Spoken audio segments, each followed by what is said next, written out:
Bismillahirrahmanirrahim. Assalamualaikum warahmatullahi wabarakatuh. Saya Suharyani, dosen Prodi Arsitektur UMS. Pada semester ini saya mengampu mata kuliah Fisika Bangunan, ya. Dan secara singkat, mata kuliah ini tentang fenomena alam yang mungkin berpengaruh secara langsung terhadap fisik desain arsitektur bangunan yang perlu dikaji. Pemahaman tentang pengaruh fenomena iklim terhadap bangunan menjadi kekuatan dalam proses perancangan arsitektur, ya. Secara fisis desain arsitektural didasari oleh pertimbangan alam yang meliputi kondisi pencahayaan alami, penghawaan alami, dan juga pengendalian terhadap kebisingan alam ataupun kebisingan lingkungan, gitu ya. Dan mata kuliah ini disajikan dalam perancangan arsitektur, ya, terutama perancangan interior ruang dan selubung bangunan yang menekankan kenyamanan ruang, ya. Dan di dalam mata kuliah Fisika Bangunan ini terdapat 4 CPMK. Yang pertama, mahasiswa memahami prinsip pemanfaatan pencahayaan alami dan dapat berlaku bijak dalam berinteraksi dengan alam. Ya, di dalam mata kuliah ini kami menggunakan buku referensi Fisika Bangunan, karya Prasasto Satwiko, kemudian Mediastika, ya, dengan judul buku akustik, ya, akustika bangunan, seperti itu.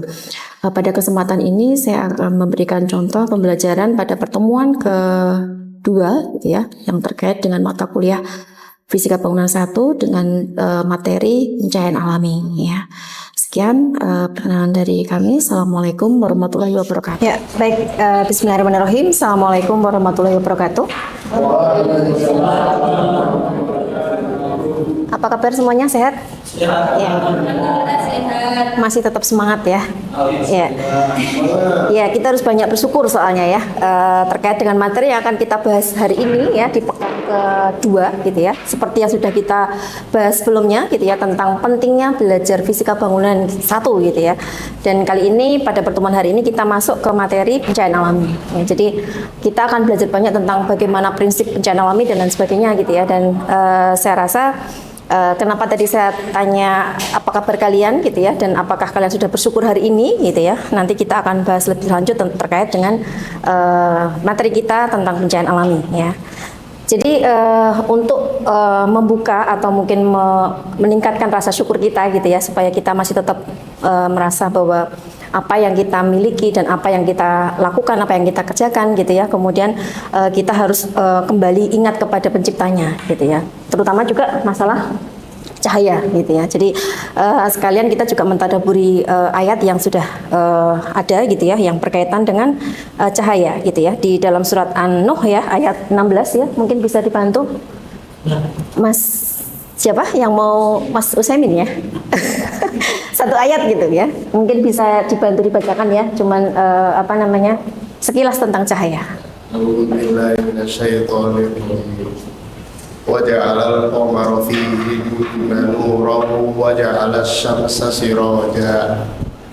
Dan Dia menciptakan bulan padanya bumi sebagai cahaya dan menjadikan matahari sebagai pelita yang bercahaya. Surat An-Nur ayat 16. Ya, terima kasih Mas Usaimin. Jadi memang sudah di dalam ayat Al-Quran, ya, kalau kalian mencari ayat-ayat yang berkaitan dengan cahaya itu sangat banyak sekali, ya. Jadi mungkin tidak hanya pada surat An-Nuh saja, ya. Mungkin saya ada juga di surat Yunus, ya, ayat 5, gitu ya. Di situ juga dijelaskan bahwa bagaimana kita bisa memiliki kemanfaatan, gitu ya, dari adanya cahaya itu sendiri, gitu ya. Jadi kita bisa memiliki banyak keuntungan, gitu ya, ketika kita diberikan cahaya matahari ini, gitu ya. Ada yang bisa mengungkapkan kira-kira apa kenikmatan apa yang bisa kalian rasakan ketika ada cahaya matahari? Terang, gitu ya. Manfaat yang lainnya? Memudahkan penglihatan. Kita nggak bisa melihat indahnya dunia tanpa adanya cahaya matahari, gitu ya. Sehingga itu menjadi satu hal yang perlu kita syukuri, gitu ya. Apalagi kita menjadi seorang muslim, gitu ya. Dan kita kemudian harus juga melihat hal yang kecil itu menjadi sesuatu yang istimewa, ya, kalau kita penuhi dengan rasa syukur, gitu ya. Dan banyak hal, ya, bahkan hewan nggak akan bisa hidup, gitu ya. Tidak hanya manusia saja, ya, bahkan tumbuhan, ya. Tumbuhan kira-kira bisa hidup nggak tanpa matahari? Nggak bisa, gitu ya, karena tumbuhan ada, apalagi tumbuhan yang berwarna hijau ya daunnya ya, itu kan memerlukan proses apa, fotosintesis gitu ya, sehingga itu menjadi satu hal yang dan banyak hal ya dari kacamata apapun gitu ya, kalau kita kembali itu sudah dituangkan dalam ayat Al-Quran pasti itu ada manfaatnya gitu ya, dan itu menjadi satu hal yang harus kita ingat gitu ya. Nah, terkait dengan karena bidang kita di arsitektur gitu ya, kemudian kita membahas cahaya itu ke dalam konteksnya bangunan gitu ya, dan nanti akan kita dalami lebih lanjut gitu ya terkait dengan konsep cahaya itu sendiri gitu ya. Nah, tentunya juga banyak hal yang nanti bisa kita pelajari ya berkaitan dengan konsep arsitektur hemat energi ya. Bahwa arsitektur hemat energi itu menjadi salah satu hal yang mungkin bisa menjadi implementasi dari nilai-nilai Islam. Ya, kalau Anda mengatakan bahwa konsep arsitektur Islam itu tidak hanya pada simbolik gitu ya, tidak hanya pada bentuk gitu ya, tapi kalian bisa melihat bahwa segala sesuatu yang nilainya itu bisa memberikan kemanfaatan yang baik, dan kita ada di sini konteksnya adalah konsep hemat energi salah satunya, itu menjadi salah satu implementasi dalam hal nilai-nilai Islam gitu ya. Jadi itu menjadi satu apalagi kita unggulan kita adalah di arsitektur Islam gitu. Jadi sepertinya kita harus paham betul gitu ya. Jadi bagaimana kalian nanti mendesain, merancang sebuah bangunan ya, baik konsepnya itu baik menggunakan alami ataupun buatan, tapi konteksnya kita tetap kembali ke konsep hemat energi seperti itu ya. Karena tadi kita diberi cahaya matahari yang melimpah ruah gitu ya, tapi kadang-kadang kita masih menggunakan pencahayaan buatan yang masih membayar dan menggunakan listrik gitu ya, dan itu kan sangat tidak tadi ya konteksnya ke arsitektur Islam itu masih perlu kita perdalam lagi gitu ya. Berarti kita belum mengimplementasikan itu ke dalam desain gitu ya. Sedangkan kalau kita menggunakan matahari kan bisa murah gitu ya, dan mungkin Anda bisa melihat lagi banyak keuntungan gitu ya. Oke, jadi tujuan pembelajarannya, jadi nanti pada materi hari ini yang akan saya sampaikan nanti akan saya ajak kalian semua untuk berdiskusi gitu ya berkaitan dengan materi yang akan kita pelajari gitu ya. Kemudian dari diskusi kelompok ini saya berharap nanti Anda bisa memahami mekanisme pencahayaan alam itu sendiri gitu ya. Kemudian kita juga bisa mengetahui mekanismenya. Jadi bagaimana sih kalau cahaya matahari langsung itu kan dia tidak nyaman ya. Apa efeknya? Panas, silau gitu ya. Dan sepertinya itu juga perlu kita pelajari lagi gitu ya. Tidak kemudian kita pasang bukaan yang lebar kemudian cahaya masuk semua, kan tidak seperti itu gitu ya. Tetapi ada beberapa mekanisme ya. Salah satunya adalah bagaimana kita menerapkan pencahayaan yang tidak langsung. Salah satunya dengan tadi pembayangan, kemudian bisa juga penyaringan, satu lagi dengan pemantulannya. Dan nanti akan saya tayangkan beberapa contoh gambar mungkin ya, supaya kalian bisa lebih memahami mekanisme tersebut. Kemudian yang ketiga nanti berkaitan dengan di akhir perkuliahan akan saya berikan contoh gitu ya, contoh tugas yang mungkin nanti bisa kalian pelajari lebih dalam lagi gitu ya, supaya nanti bisa lebih paham tentang konsep cahaya ya. Nah, tujuan pembelajaran tadi saya mengambil dari CPMK 1 gitu ya, sub CPMK 1 yang ada relevansinya ya tentang bagaimana mahasiswa bisa memahami prinsip dasar pencahayaan alami. Di sini ada sumber cahaya gitu ya, kemudian ada bagaimana distribusi cahaya, kemudian juga bisa mendalami bagaimana memanfaatkan pencahayaan alami secara bijak sesuai dengan judul materi tadi ya. Kemudian yang ketiga, melatih kreativitas kalian untuk lebih peka gitu ya terhadap bangunan gitu ya, dan bagaimana cara menerapkan atau mengimplementasikannya ya ke dalam konteks lingkungan yang keberlanjutan ya, dan di dalam bangunan pada khususnya ya.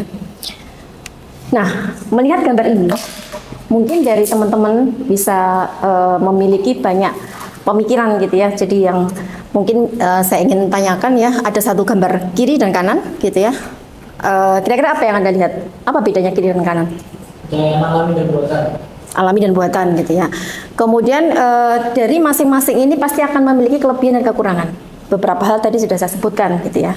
Mungkin saya bisa tanyakan terkait dengan kelebihan ya, kelebihan dan dari pencahayaan buatan. Kelebihan dan kekurangannya apa? Mungkin salah satu, Mas? Mungkin kelebihannya bisa digunakan pada malam hari. Kelebihannya ya satu dari cahaya buatan.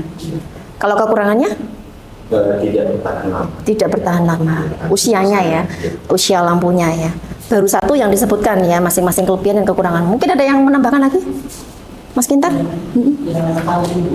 Alami, alami gratis. Itu adalah kelebihannya. Kemudian kekurangannya tidak bisa dikontrol. Betul, nggak ada timernya dan nggak ada minimal apa ya? Ya waktunya kan tidak tentu, karena kalau pencahayaan alami kan berkaitan dengan iklim, cuaca hari itu. Kalau pada saat musim hujan, kita nggak bisa mengkondisikan ya, pasti mendung gitu ya. Jadi cahaya matahari yang masuk ke dalam ruangan itu tidak bisa kita ukur sekian lux gitu ya. Tetapi beda ketika kita menggunakan pencahayaan buatan. Nah itu bisa terkondisi. Jadi kalau kita membuat ruangan yang menginginkan dengan 200 lux, kita tinggal pasang beberapa titik lampu dan itu bisa stabil ya, konsisten 200 lux gitu ya selama 1 hari penuh. Tapi tidak dengan pencahayaan alami. Ya. Itu ya, itu ditambahkan tadi Mas Kintar ya. Mungkin ada lagi yang lain, Mbak yang di depan mau menambahin, Mbak, kelebihan atau kekurangannya? Ini Bu, yang apa? Alam itu kadang panas-panas banget. Ya. Kalau yang buatan kan bisa diatur itu tadi, jadi bisa nggak terlalu panas gitu rasanya ke Ya. badan.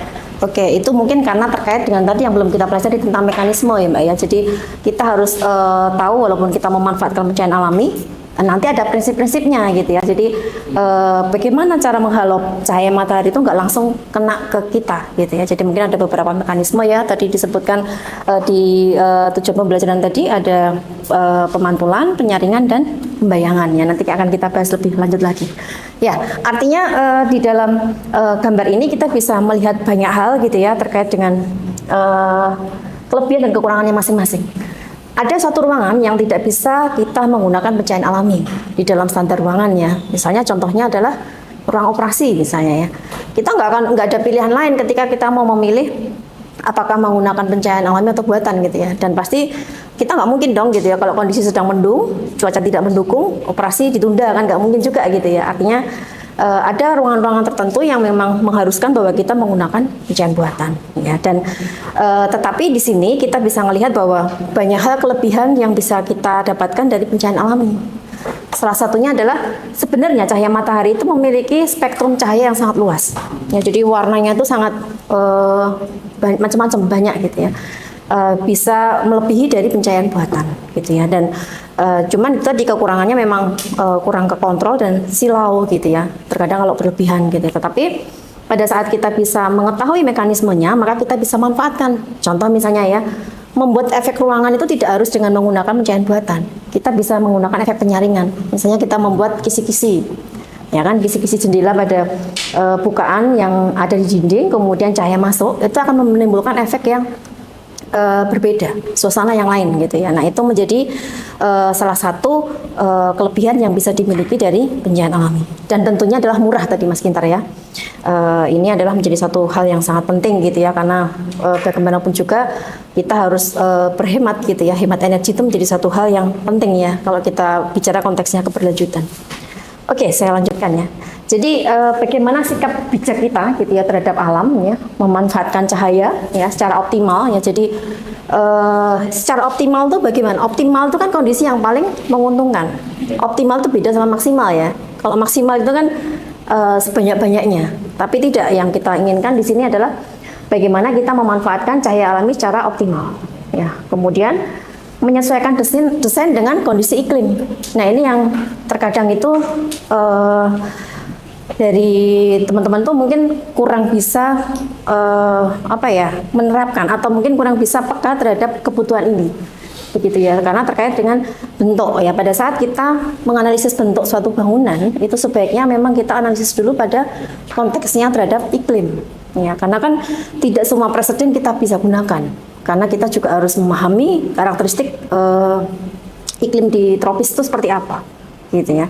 Ada yang bisa menjelaskan salah satu ciri-ciri iklim tropis? Pak musim. Mungkin kalau ciri-cirinya ya 2 musim ya, pasti hujan dan panas gitu ya. Dan biasanya Mas kalau misalnya hujan itu kan dia hujannya nggak akan berhenti ya, jadi ekstrim sekali.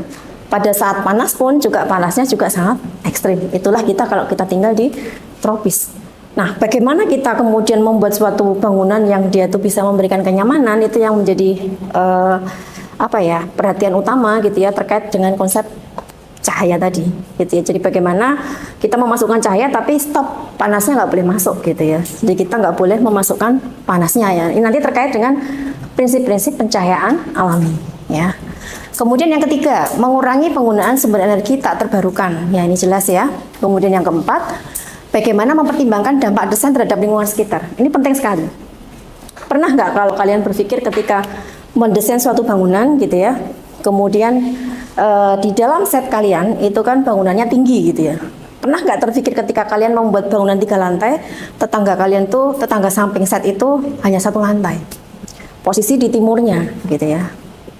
Bisa jadi bangunan yang kita dirikan menghalangi cahaya matahari yang masuk ke bangunan samping. Nah, ini yang penting sekali kita mempertimbangkan dampak-dampak desain seperti itu, dan keberlanjutan itu penting. Walaupun saat itu pada saat Anda membangun lahannya itu masih kosong.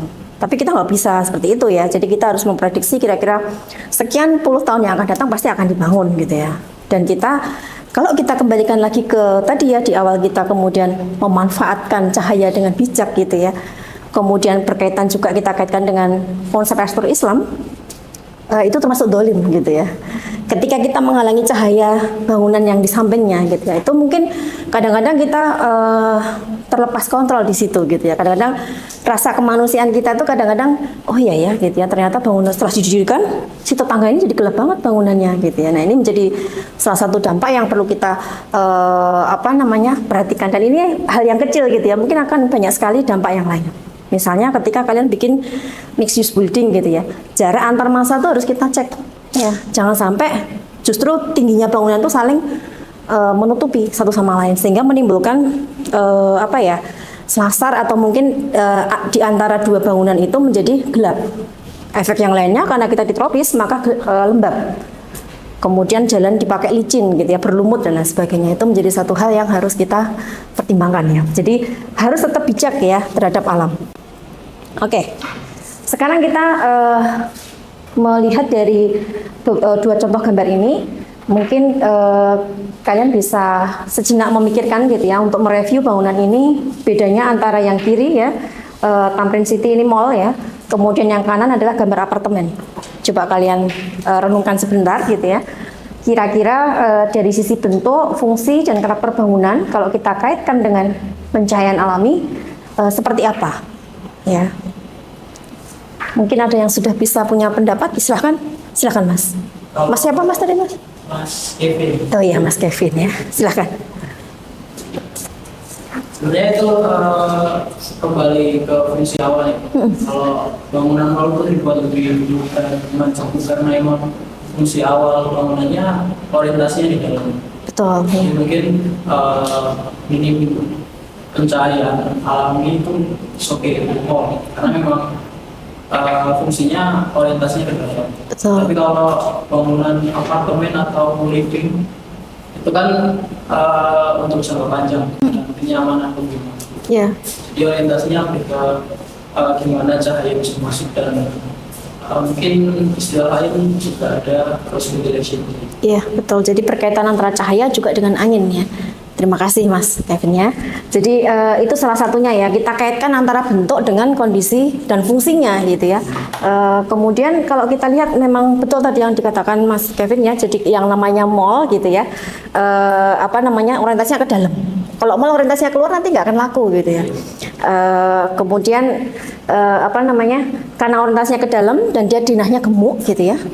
Dan dia sudah dikonsepkan dia menggunakan pencahayaan buatan. Pernah nggak kalian menemui mall itu menggunakan pencahayaan alami?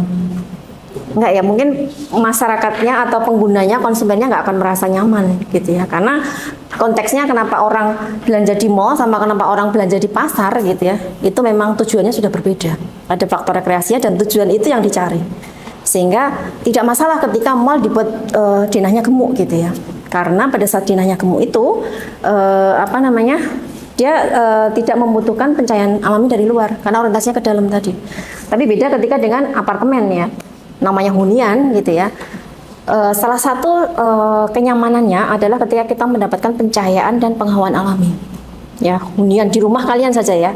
Ketika di dalam rumah kita nggak mendapatkan pencahayaan atau penghawaan alami langsung gitu ya, pasti ruangan tidak akan terasa nyaman gitu ya, dan tidak sehat gitu ya. Karena rumah sehat syaratnya adalah dengan pencahayaan dan penghawaan yang cukup.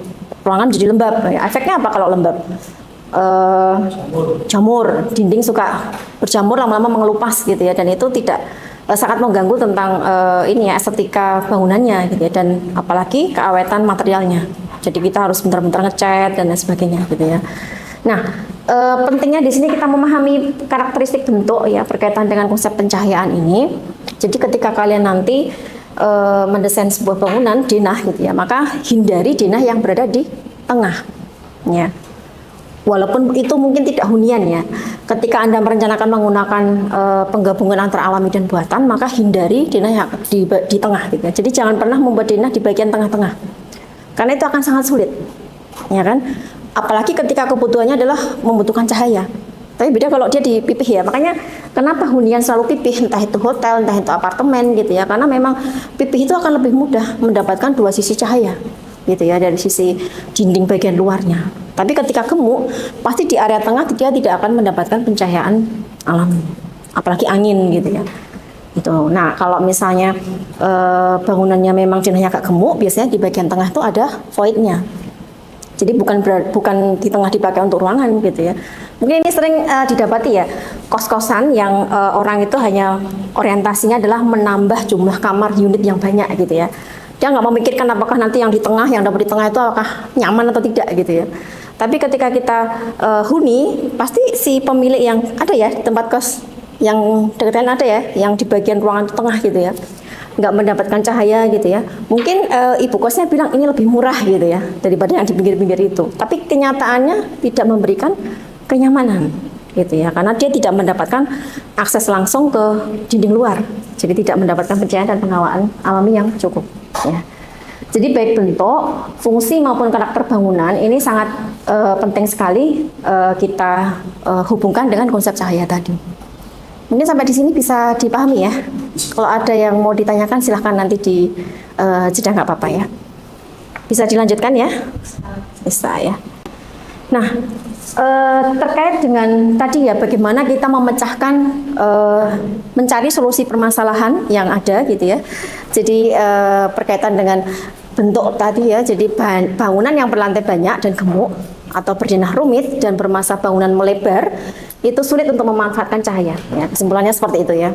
Kemudian intensitas cahaya alami tidak mudah diatur, kadang menyilaukan kadang redup ya, karena tadi biasanya kalau denahnya tidak sangat rumit gitu ya, atau mungkin bermasa bangunannya lebar gitu ya, akan sangat sulit untuk dikondisikan. Kemudian sering membawa serta panas ke dalam ruangan dan juga dapat memudarkan warna. Ini penting juga ketika kalau cahaya matahari terlalu berlebihan, kadang-kadang itu berakibat pada warna cat dinding gitu ya. Jadi akan berdampak ya. Kalian aja menjemur baju di terik matahari itu kadang warnanya pudar ya. Jadi warnanya jadi tidak seperti warna yang semula gitu. Oke, kita lanjutkan ya.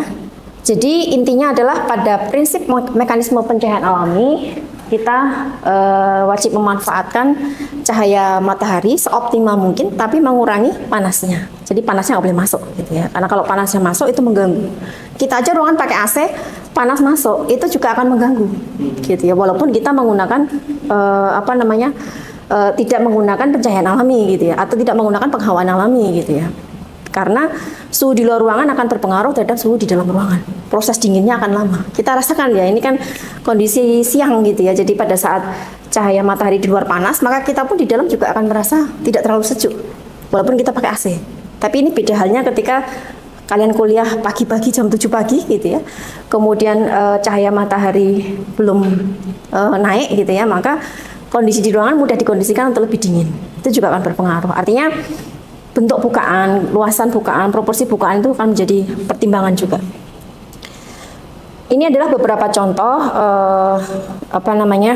mekanisme yang nanti pekan depan nanti akan kita dalami lebih lanjut lagi ya, berkaitan dengan mekanisme pencahayaan ya, penyaringan, pemantulan maupun pembayangan ya. Jadi ini ada beberapa bentuk yang mungkin bisa kalian pahami. Nanti mungkin di pertemuan-pertemuan yang akan datang kita akan membahas juga tentang desain siding. Jadi bagaimana luasan siding yang sebenarnya. Tidak hanya sekedar kita bikin sirip-sirip pada bangunan, tapi ada aturannya gitu ya. Jadi ada rumusnya, ada perhitungannya. Selebar apa gitu ya, luas yang horizontal maupun vertikal itu ada ukurannya ya. Oke, mungkin ini ada contoh sekilas saja gitu ya berkaitan dengan implementasi pencahayaan alami kalau di dalam rumah tinggal ya. Mungkin kalian bisa juga searching di beberapa contoh yang ada ya. Jadi dari beberapa desain yang bisa kita terapkan ya, memanfaatkan sudut-sudut yang bisa kita masuki cahaya. Itu menjadi satu hal yang perlu kita pahami juga gitu ya. Kemudian elemen air itu kadang-kadang juga membantu juga untuk meseimbangkan kondisi cahaya, kemudian kondisi angin juga gitu ya. Dan bisa kalian perhatikan juga di sini ada sirip-sirip ya yang untuk menyaring cahaya supaya cahaya itu tidak masuk secara langsung tetapi tertahan dan tidak seluruhnya. Tadi konteksnya kita bicara tentang pencahayaan tidak langsung ya. Kemudian bagaimana kita memanfaatkan skylight ya. Jadi beberapa cahaya yang bisa kita datangkan kalau luasan set itu terbatas, maka kita bisa masukkan lewat atas ya atau lewat atap ya. Seperti itu sehingga efeknya menjadi seperti ini. Nah, ini kan ketika semua sisi bangunan sudah tidak memungkinkan untuk membuat bukaan, maka kita buka di atas gitu ya. Dan ini mungkin bisa kita terapkan ke dalam bangunan ya. Ya, itu adalah beberapa contoh yang nanti bisa